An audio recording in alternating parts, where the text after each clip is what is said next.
Doesn't seem like it's on. Can you, it's on, right? You can hear me. So I'm saying thank you, Madasi Adupwe. It's always wonderful to be with African people, with our family. We're gonna start with libation, and it really is appropriate for elders to do the libation, but we are in the Ma'afa, and we are rebirthing, we are reconstructing. And so we have my daughter, Jifa, and a young man, Obadeli, who is the son of Mama Mawia. And Obadeli has been studying what he's showing us the way. The youth are showing us the way. He's been studying the tree language and will lead us in libation. You have some space where people can see you? Okay.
Makes us very proud. This young man is studying tree language and doing it in a very serious way, the Akan people in Ghana. Well, I want to thank the family of ASCAC for having us all be here and for allowing me to share with you today. In the interest of time, because everything is quite late, I'm going to try to go faster and not be as thorough as I would have been. So what I want to do is to begin always at the beginning. Begin with the African worldview. Begin to create a context for us understanding what it means to be an African woman now here in Babylon, in the Ma'afa, to understand where we come from. And so let me begin with that, and a lot of the overheads will really be about that, primarily.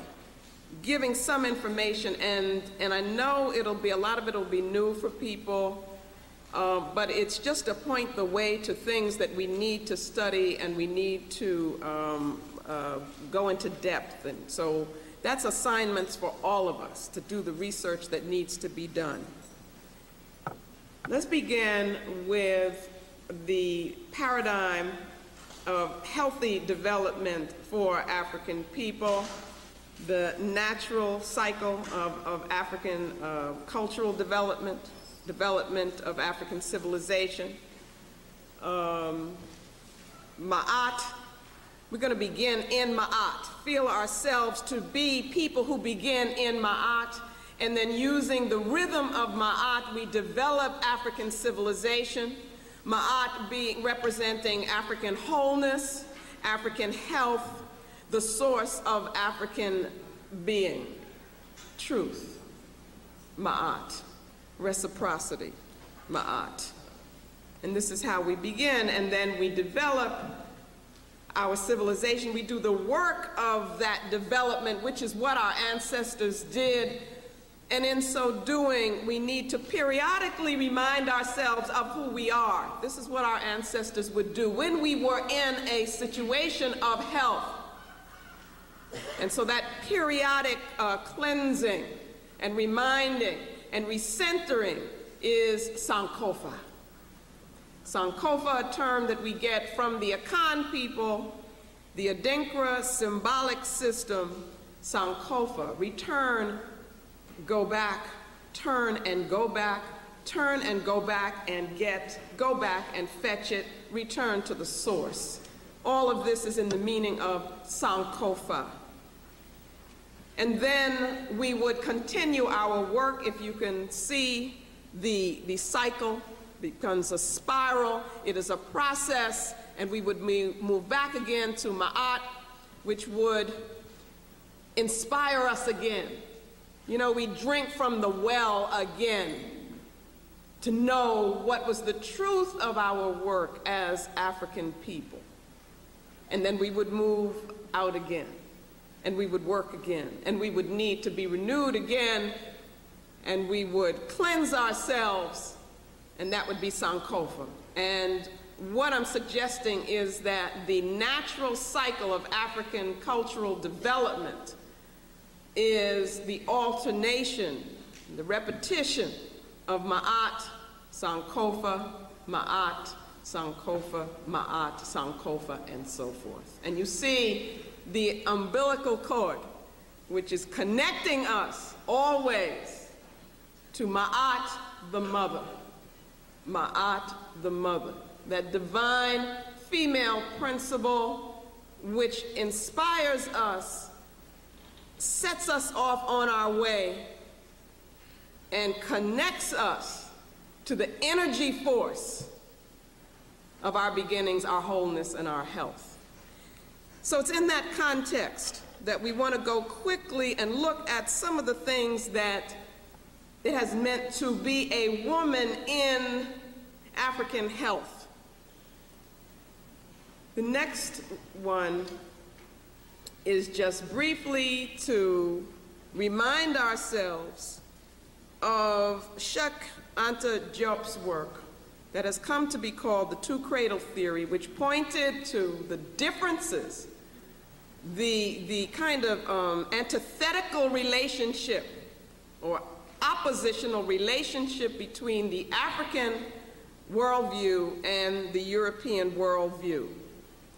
We don't have time to go in that in depth, but it helps us to orient ourselves. It helps us to give a context. And so he talked about these aspects of cultures, the environment, and then we look at the means of survival, we look at the lifestyle and so forth. And on one side, you see the Aryan development, which of course came later. It came after the Southern cradle development, but then let's look at the Southern cradle development where you see a mother-focused, matrifocal, what he called matriarchal worldview and civilization.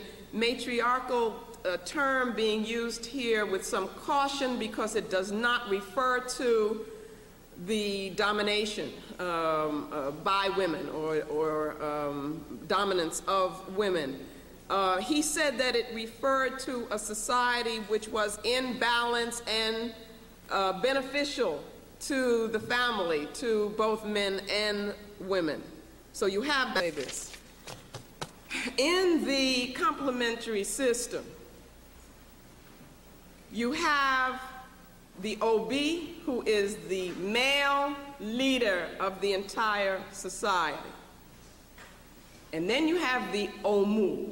Omu is like a term that means mother. The Omu is the head of the marketplace. She is the person in authority for women, for spiritual issues. The marketplace is like the most important place where people come together, where important decisions are made, where goods are gathered, distributed, where women are able to be involved in and express their entrepreneurial skills. The marketplace is an extremely important, like the heart of the society, and the Omu is the leader of the market. This system is so intricate and complex, and we don't have time to go into it now, but I want to give you an idea of the Omu and her place in the society and what the market means. The term here is ahia, for market. It is the gathering of the people. The Omu calls together the various Ikporo Ani, if you can remember, that was the council from the villages, to come together when there are important decisions to be made.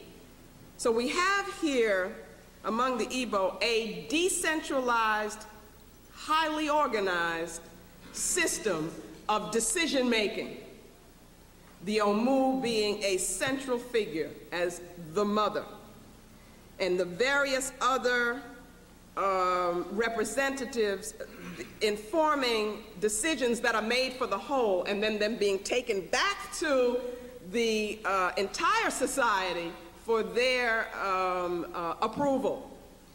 Now, this is something that's interesting that I think we need to look at.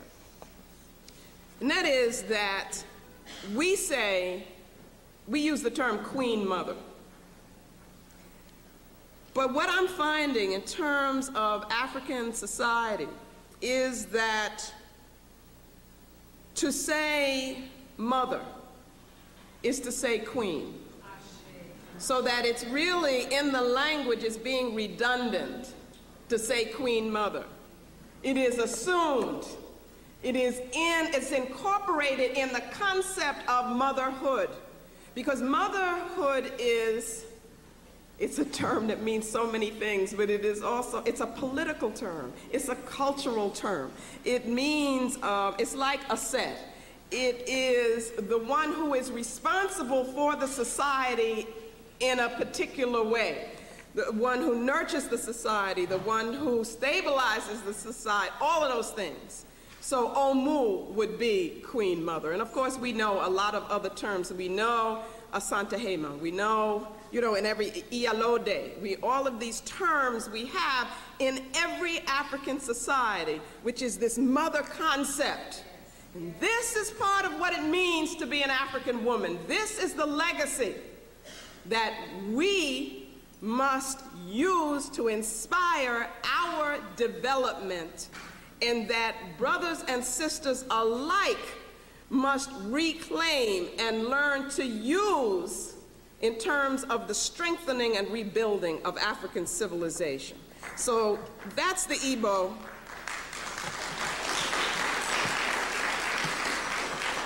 And I'm going to move real fast through just so that we can see how it works around the continent. Try to go fast. I'm just giving, what I did was to go throughout different societies and take terms that represented the icons in history.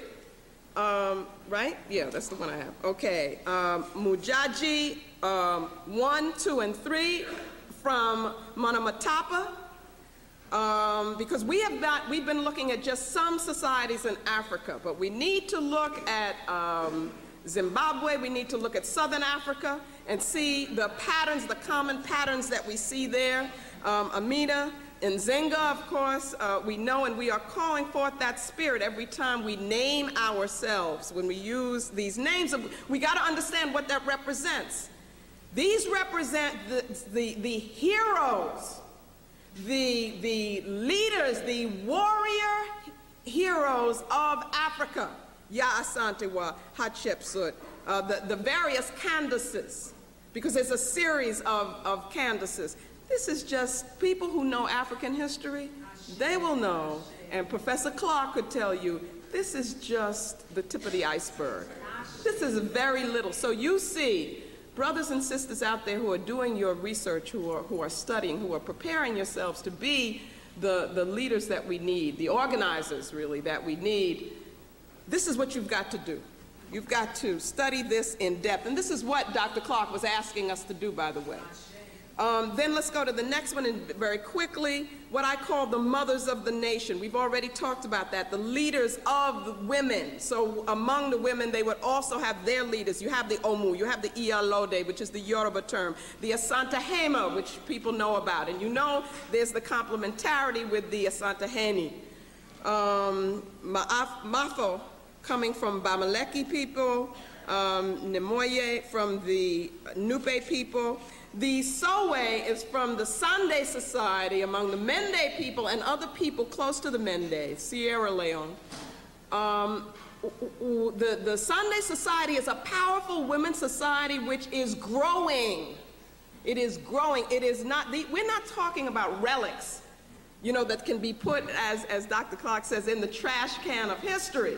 We're talking about viable forms of organization which we need to use as models now and give new life to. And and within the Sunday Society, which is an organization for all women, which teaches young women how to be women and teaches women how to take positions of political leadership, this organization is growing. The numbers have been growing. It is getting larger. It is not diminishing. The Sowe would be the mothers or the teachers, the big sisters within Sunday Society. And then there are many others. So let's move on to the next one. I've already mentioned Sunday, something everybody needs to know about. You need to read a book called Radiance from the Waters by Sylvia Boone, Yale Press. And then here are some other terms on the left which represent women's organizations in various societies, and we could talk about that at another time. Specifically, on the right, we have rituals of female power and sacred space. Now, this is extremely important. Gelede, for instance, and I think I have a picture. Yeah, let's just move on to that since we don't have a lot of time. This is a mask of Gelede. Gelede is among the Yoruba. We need to study it very closely because what this represents is a huge festival. It represents ritual. It represents ceremony. It represents a process where Yoruba people come together to honor what they consider to be mother power, mother energy, but they are also, in addition to honoring it, they are calling on it for the entire society. You see, if we don't have that divine mother force supporting what we do, then we're weakened. That's right. And it is that force that has enabled us to this miracle of survival. As African people, that we have called upon at every juncture in our history, that we, because of how we've been taught to think in terms of male, female, and so forth, are ignoring, not studying, not understanding, and is also getting, how should I put it, maybe perverted, distorted, as it is expressed by European feminists, you see, who want to claim African concepts, African culture, and say that they're theirs. You know, you get these Swedish women who are writing these books and so forth, and then put that in a context of being women against men, being women fighting men, men fighting women. That's the context that they come out of. Hey, that's for them. You know, they're continuing their legacy. That's how they came out of the caves, was in terms of a battle between difference. You understand? Whereas the difference for us, as Mama Iva points out, is oppositional unity, is that everything in nature works that way, that you need those two principles to work together in order for there to be creation and recreation and the continuity and continuation of life and culture. So that in honoring this mother principle, our people understood what they're doing and still understand what they're doing. This next is a picture of a Gelede festival in Nigeria among the Yoruba people. Yeah, this next, briefly again, don't have time to do a lot on this, but I want you to get a feeling of how in all African societies you have seen this divine feminine principle expressed in a form that people could relate to as divinity, as Orisha, as Neteru, as Abusum, and so forth, whichever term we use, whatever language we use. And so you'll be familiar with some of these terms. Neat, who Brother Rashidi has talked about. In his articles, you need to look at black women in antiquity, where he talks about what mothers of civilization. I think she is depicted or talked about as the vulture that pierces her thigh in order to feed her young. What's the image there? What's the image in terms of the sacrifice of African women? You know, my mother used to say that. She said, an African woman will do anything she has to do to feed her child. And she didn't know none of this, okay? I mean, she knew it, you know, in another sense, but she hadn't read all of this stuff. She hadn't done the research. Oset, Ma'at, Asasaya, the earth, Asasaya, the creator, actually.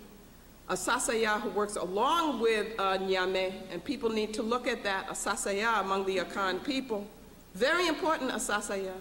That name is said, and we say her, but we don't really mean her, you know, in the sense of we are her. We're talking about an energy. We're talking about a force. Thank you very much, Mama Safira. We're talking about a way of tapping into a force that we need if we are to be healthy. Let us not lose that.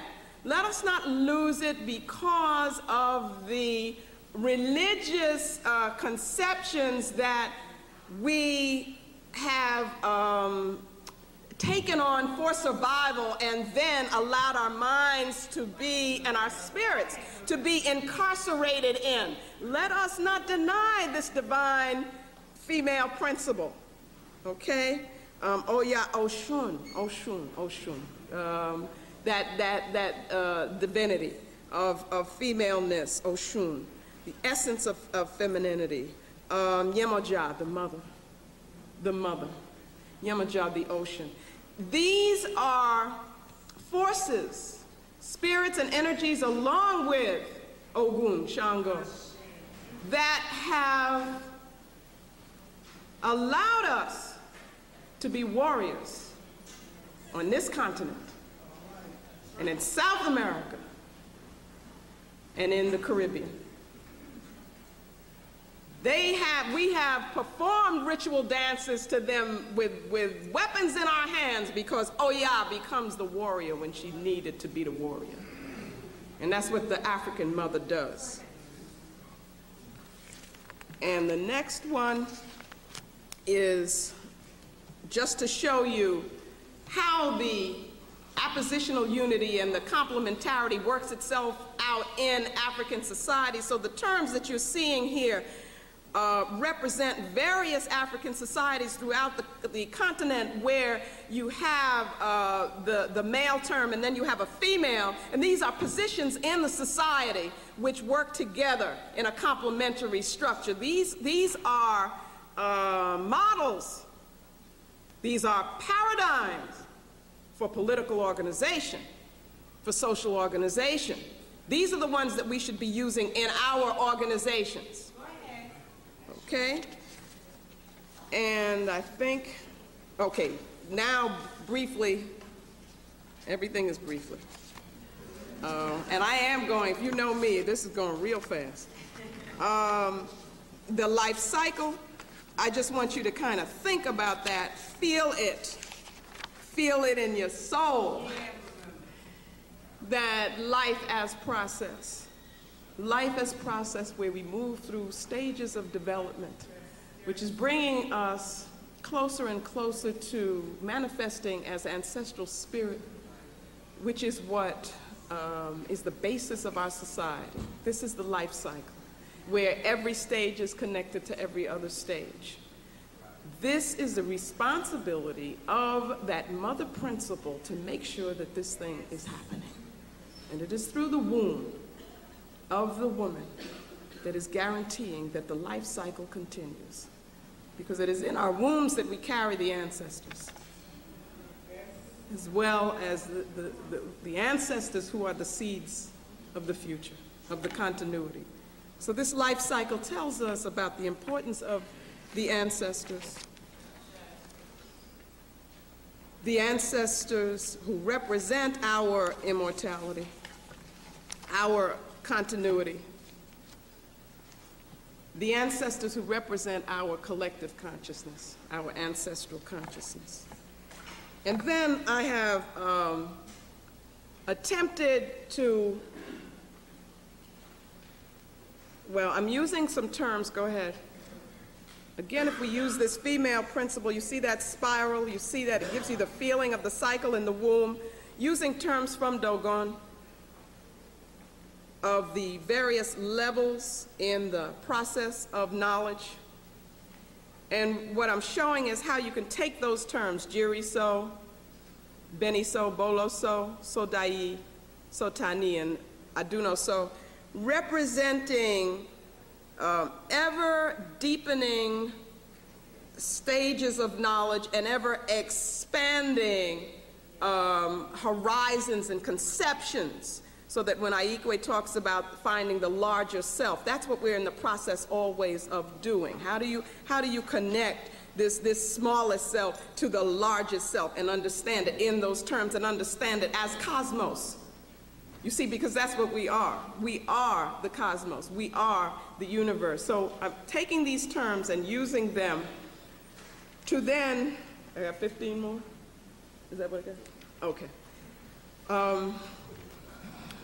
Using them to then talk about ancestor communion as a process of personal development. And this I would like to spend a lecture on. So I got to do that at another time, but I'm using the Dogon terms to talk about stages in the development of our consciousness and the use of our spiritness, so that we would begin with recognizing who our ancestors are and then calling forth their names and so forth, and then we would set up shrines, and we move to taking on the responsibility for healing our ancestral line, you see, because that's what we have to do.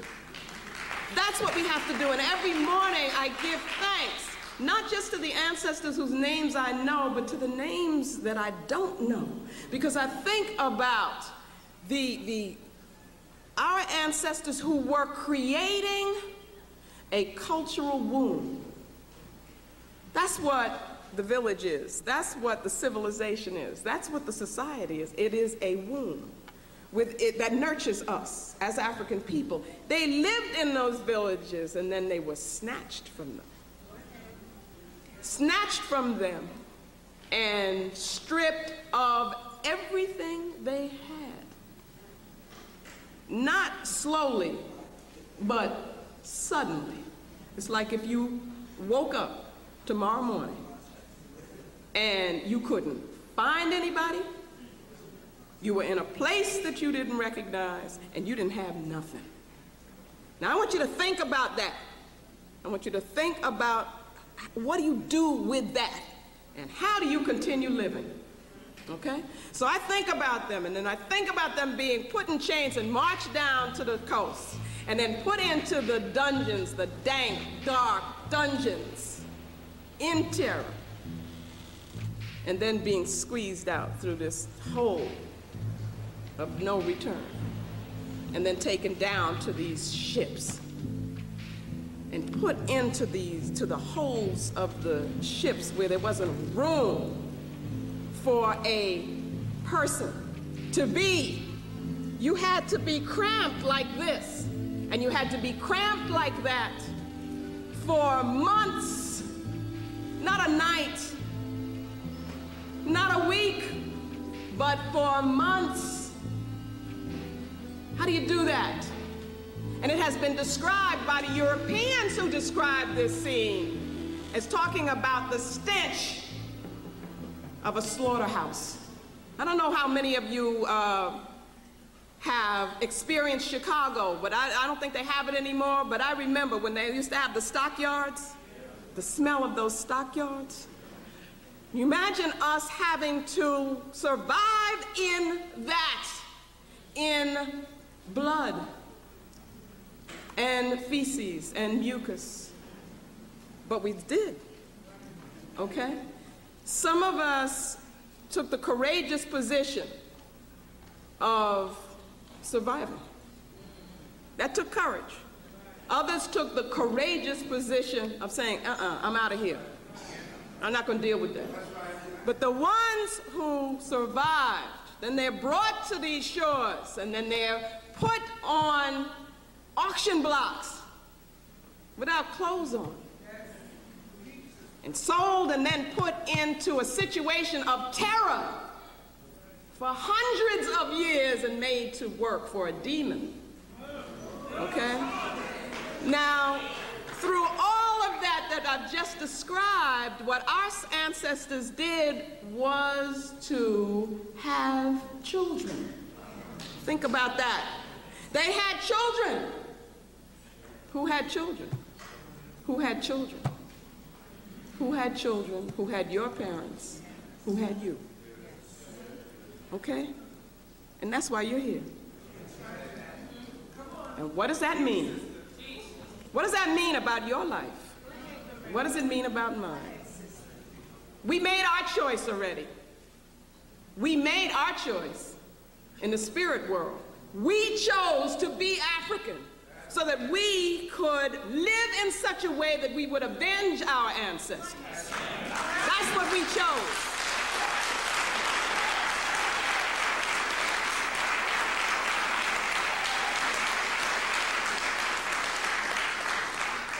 Okay, so I'm going to skip some stuff and come, and what I have just described is my Afa. And then you look at that, remember the original one. Remember the natural cycle. Well, we're not in the natural cycle anymore. We got Ma'afa here, which is disease, okay, which separates all of that, disrupts it, disrupts the rhythm. In Ma'afa, our children are being taken away from us while we become caretakers for the enemy's children, okay? And I want to mention Sister Modupwe Sais, who I remember coming to First World and talking about that divine African mother principle and how Europeans always recognize that and take our women to be their mothers. And the pain of that, the humiliation of that. The Ma'afa has made us afraid to know ourselves, afraid to go into the matrix, into the womb, afraid to be intimate with ourselves, afraid to be intimate with Africa. If we want to be able to defeat the enemy and to heal our fragmented nation, we will have to touch deeply inside, reaching to the core, and become spiritually intimate with each other again. We have to have the courage to know each other deeply. and to touch each other deeply. Now, okay, I'm gonna give you some quick stuff, and I'm not even gonna talk much, but I'm gonna say that God presented to us in these terms, allowed things to be done to our brothers and our men and our fathers. And these are the things that could be done to us in his name. These are the things that are done. This is a sister to our mothers. And so our children watched as these things were done to their mothers and to their fathers. And while our mothers took care and nurtured their children, because we had to. You can skip that one. And so in terms of the paradigm, Ma'at is our wholeness. Ma'afa is the shattering of our people. Sankofa has got to be the process of bringing us back together again.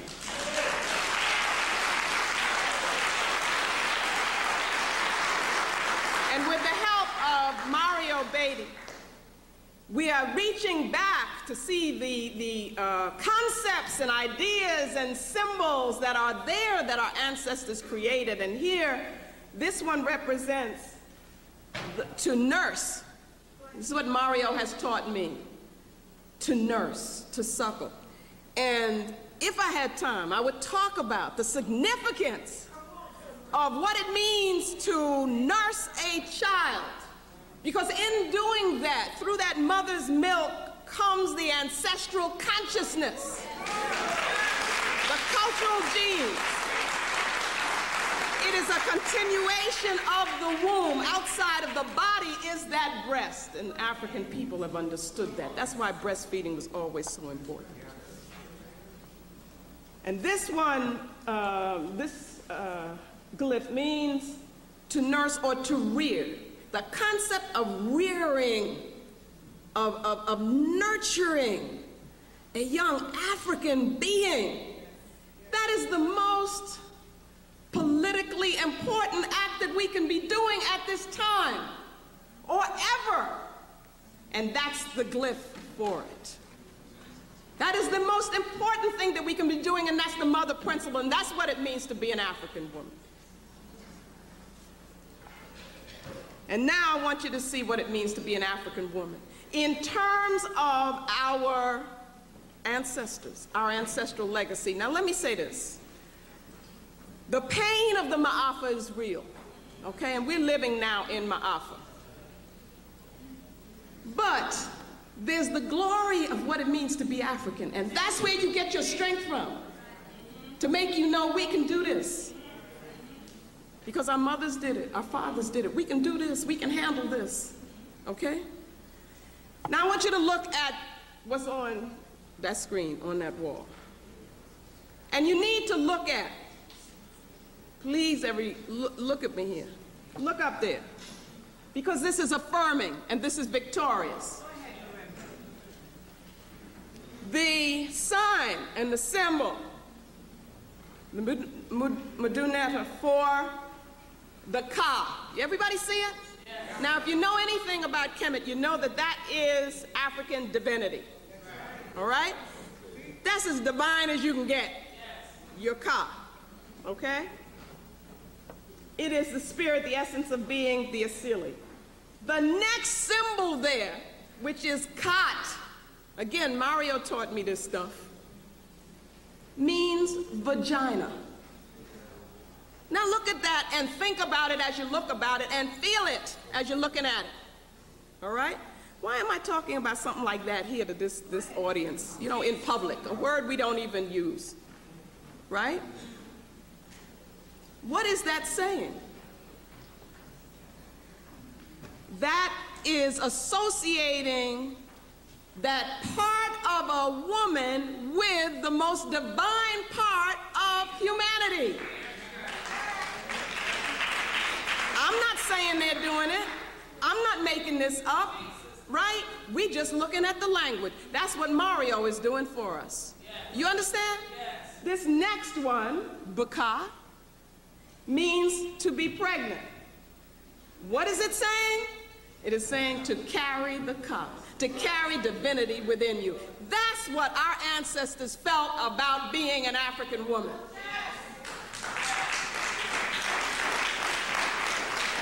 And I say to you, sisters, especially with all the pain you're going through, with all the conflicts you're going through, and searching for good relationships, and trying to deal with your children and so forth, you got to take strength from the fact of what it is that we come from.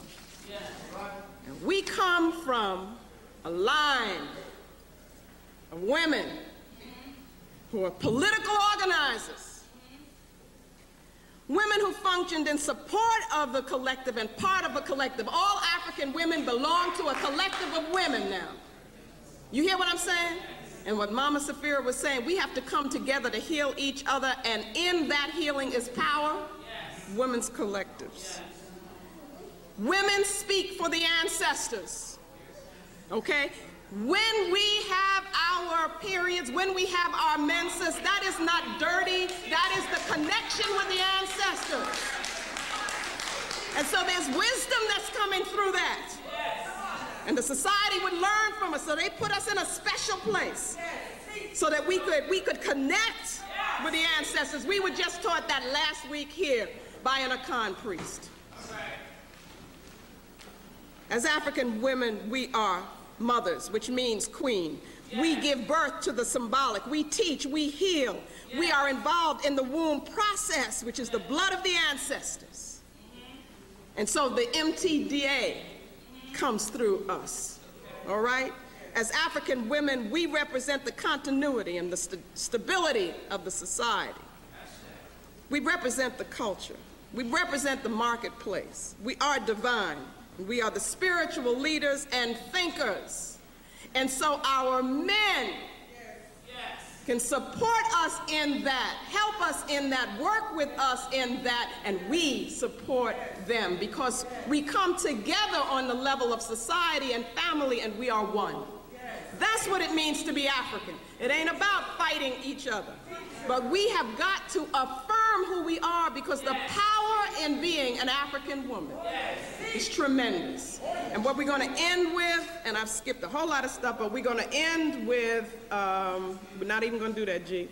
What we're going to do, I hope I have it. Do I have it? Oh, it's right here. Is we took a group of sisters through a process. Jeepa was 15 years old. There were 6 of them. And Mama Safira helped us do that. Mama Jerry was there for the ceremony. Baba Kobe was there for the ceremony. And this was the pledge. Jeepa's going to read it. That these young sisters had to give. And with that, we will end. And I want to say that Mbogoni is a term used from the Sunday Society for those young sisters who are going through training to be women. Y'all have to bear with me because the spirit in here is kind of hot. I'm sitting kind of close to it, so it's kind of bothers. And I used to know this by heart, so I still have to kind of read it. We are Mbogboni, preparing to be who we must be. We are African women. We are Ni, Aset, Het Heru, Asasaya, Yemanya, Oya, and Oshun. We are Ma'at, the truth in all things. We will seek justice for our people. We will balance the scales. We are African women. We are warrior women. We are Ya Asantiwa, Nahanda, Nani, Harriet, and Fannie Lou. We are African women. We are Mawu, complementarity, reciprocity, wholeness, intuitive wisdom, creativity, and love. We are life-giving. We are the rhythm of our people. We are African women.